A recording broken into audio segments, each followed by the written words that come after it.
आइए यहाँ जानते हैं हम सेल से संबंधित एंट्रियाँ क्या क्या होती हैं। सबसे पहले स्टार्टिंग होती है व्यापारिक संगठन की बिक्री, मतलब sales process in trading organisations की प्रक्रिया निम्न के तहत होती है। वो नीचे शॉर्ट दिए गए हैं। सबसे पहले होता है इसमें सेल ऑर्डर।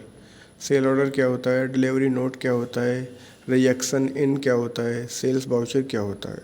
तो सेल ऑर्डर सबसे पहले आता है। सेल ऑर्डर को शॉर्टकट होता है कंट्रोल प्लस F8। जब हम ग्राहक से माल का ऑर्डर प्राप्त करते हैं, समझने और याद करने वाली चीज़ें हैं।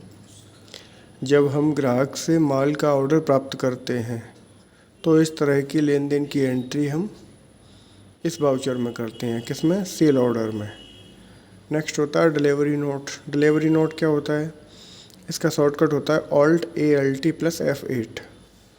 जब ऑर्डर प्राप्त हुए माल की डिलीवरी, मतलब जब ऑर्डर आ गया, जैसे कि हमें कहीं माल भेजना है तो हमारे पास ऑर्डर आ गया, डिलीवरी नोट हो गया। जब ऑर्डर प्राप्त हुए माल की डिलीवरी ग्राहक को भेजते हैं, ग्राहक को भेज दिया है, जिसका बिल अभी तक बना नहीं है, मतलब हमने माल भेज दिया और उसका बिल क्रिएट नहीं किया है और भुगतान भी प्राप्त नहीं हुआ है, इस तरह की लेन देन की एंट्री को हम डिलीवरी नोट में डालेंगे।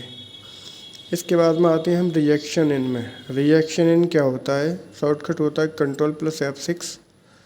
जब डिलीवरी किया हुआ माल, मतलब हमारा माल पहुंच के आया ग्राहक के पास में, जिसका बिल अभी नहीं बना है। अच्छा, हमने बिल भी नहीं दिया है, माल पहुंच गया और उसका भुगतान भी नहीं आया हमारे पास, लेकिन किसी कारण से वो माल ख़राब था।